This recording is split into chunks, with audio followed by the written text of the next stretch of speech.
네, 안녕하십니까. 정치노평 전문 유튜브 채널 백평이라고 합니다. 지금 오늘 박범계 의원이 그 원내대표 출마하는 그 기자회견을 열었습니다. 그 영상을 봤는데 제가 좀 검색을 해보니까 뭐 민주당의 길 그 명단에도 보이지 않고 그 중대선거구 개편 관련해서 그 명단에도 보이지 않더라고요. 제가 따로 명단을 그 포토샵으로 정리해놨거든요. 그 한동훈 법무부 장관하고 윤석열 대통령을 대적할 만한 인물이라는 생각이 들고 있고, 또 제가 검색을 좀 해보니까 저만의 생각은 아닌 것 같습니다. 물론 저의 짧은 소견이기 때문에 제가 모르는 다른 뭐 부정적인 정보가 있을 수도 있겠죠. 근데 제가 느끼는 박범계라는 그 정치인을 예전에 인물 논평할 때 그 기억으로는 지나치게 과도하게 어떤 그 정쟁에 첨예한 대립구도로 몰면서 정치를 한 적은 없어요. 오히려 약간 그 합리적인 수위 조절을 항상 했던 분이고, 그리고 이제 그 공격적이면서도 또 너무 지나치진 않았던 것 같아요. 그러니까 공격적인 어떤 개혁. 그리고 이제 이번 기자회견에서 제가 좀 공감이 갔던 건 뭐냐면은 친일 적폐 청산, 주권 수호 등을 역사 정상화 등등 이런 뭔가 우리가 그동안, 또 근데 저 개인적으로는 그 친일 적폐 청산 이런 거 관련돼 가지고 강하게 추진해 나갈 거라는 발언이 있어가지고 저는 상당히 좀 그 기대가 되고 있습니다. 지금 상황에 뭐 설마 그럴 가능성은 없어요. 그러니까 원내대표가 되고 나서 뭐 지지자들이랑 뭐 국민의 뒤통수를 때릴 거라는 생각은 하지 않습니다. 만약에 그러면은 이제 총선 앞두고 그런 거는 정치적인 뭐 자살행위죠. 그러실 거라고는 전혀 보이지 않고, 또 예전에 이제 윤석열이 중대 선거구 개편 얘기했을 때 그때 이제 호응했던 분들 명단이 저한테 있는데 그 명단은 없습니다. 그리고 과거를 돌아보면은 이 박범계 의원이 민주당의 당론에 반대되는 행동을 한 번도 해본 적이 없어요. 이재명 당대표에 대해서도 적대적 어떤 발언이나 모함을 펼친 적도 전혀 없고요. 오히려 이번에 이제 이재명 당대표를 중심으로 뭉쳐서 검찰 독재 공화국의 이 매국 행위를 강하게 맞서면서 투쟁하겠다, 그렇게 포부를 밝혔기 때문에 기대가 크고 있습니다.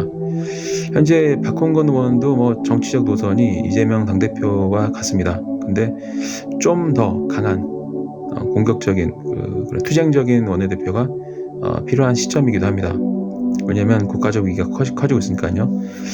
다음 총선에는 개인적으로는 꼭 추미애 전 장관님이 국회로 다시 돌아오셨으면 좋겠습니다.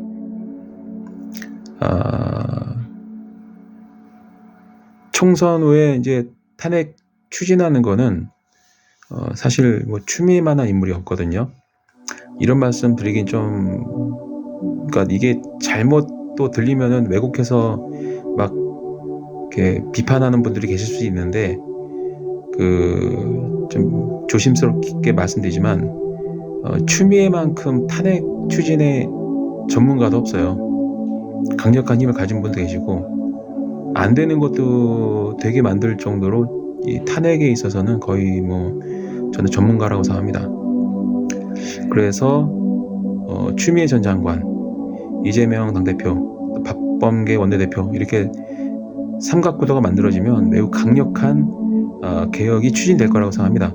과거에 이제 문재인 정권 시절에는 그 추미애 전 장관과 문재인 대통령의 코드가 이렇게 좀 그 개혁의 그 추진력이 좀 달랐어요. 그래서 뭔가 겉도는 그런 게 있었거든요. 그러니까 대통령이 윤석열 전 검찰총장에 대해서 추미애만 같은 마음을 가지고 있지 않았었기 때문에 추미애 전 장관이 뭔가 모든 걸 다 하기에는 좀 힘들었을 겁니다. 아울러 그리고 이제 박범계 의원은 그 중도 보수층의 지지도가 적지 않습니다. 그 이재명 당대표에 대해서 구속영장이 청구되었다는 소식이 있었을 때에도 가장 참담했던 그런 분들 중에 한 명이 박범계 의원이었고요. 박근혜 탄핵 인용 당시에 또 기무사가 그때 계엄령을 대비하고 있었다, 그런 정보를 추미애 그 당시 당대표가 최초로 폭로를 한 적이 있거든요. 그래서 이번에 이제 계엄령 선포의 가능성이 매우 높아지고 있죠. 저 개인적인 논평뿐만 아니라 흔히 말하면 그 고발 뉴스에서도 이상호 기자도 똑같이 바라보고 있고 해석을 하고 있습니다. 그래서 이제 그 고의적으로 전시 상황을 만들어 가지고 국가 비상 체제로 돌입하려는 꼼수가 너무나 명확해 보이기 때문에 이럴 때 가장 필요한 인물이 바로 추미애 전 장관입니다. 검찰총장 시절부터 윤석열 킬러라고 우리가 볼 수가 있죠. 그리고 반면 동시에 또 노련한 박범계 의원의 정치력이 어느 때보다도 필요한 시점인 것 같습니다.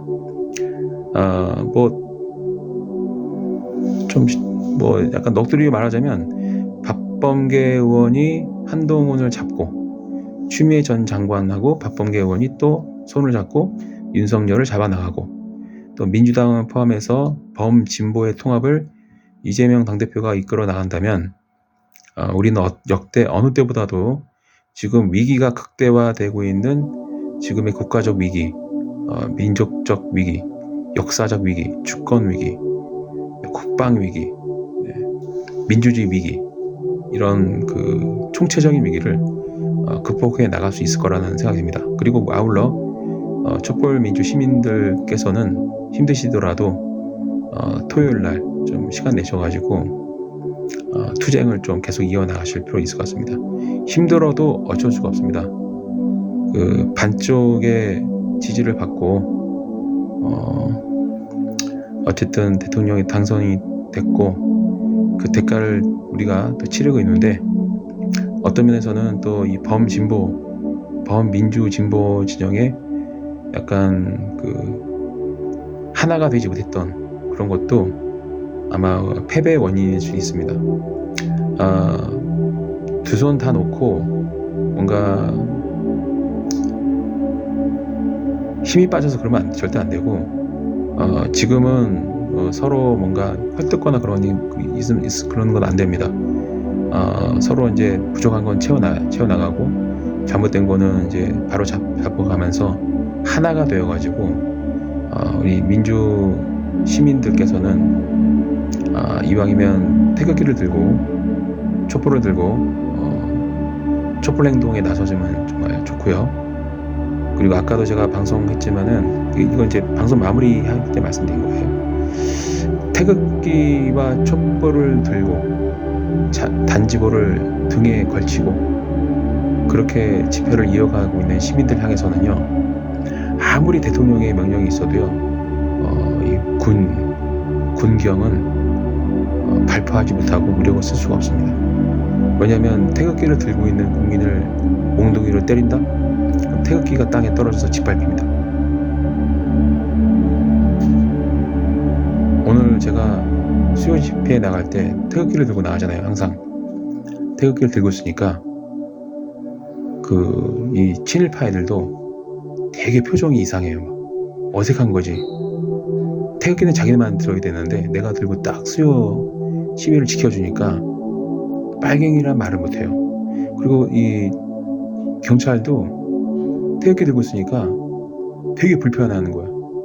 태극기는 진보에서 들면 안 되는데 드니까 되게 당황하더라고요. 저한테 막 자꾸 저로 넘어가라고. 그러니까 태극기를 든 사람들이 윤석열 탄핵을 외치는 걸 되게 두려워하고 있습니다. 분명히 여러분 기억해 두세요. 오늘 제가 한 말, 계엄령이 발표가 돼도요, 계엄령이 발령이 돼도, 선포가 돼도 그 계엄령에 따라서 광장으로 뛰어나와 있는 무장한 그 군 병력은 태극기를 들고 있는 시민을 향해서 쉽게 무력을 쓸 수가 없습니다. 그게 바로 군인들의 정신이에요. 제가 이제 좀 상위 부대에서 작전병으로 근무를 했었기 때문에 잘 아는데요. 아침, 점심, 저녁으로 하여튼 국기에 대한 맹세를 하루에도 최소한 2번, 3번 하거든요. 태극기를 들고 있는 시민 향해서는 발표할 분이 아무도 없습니다.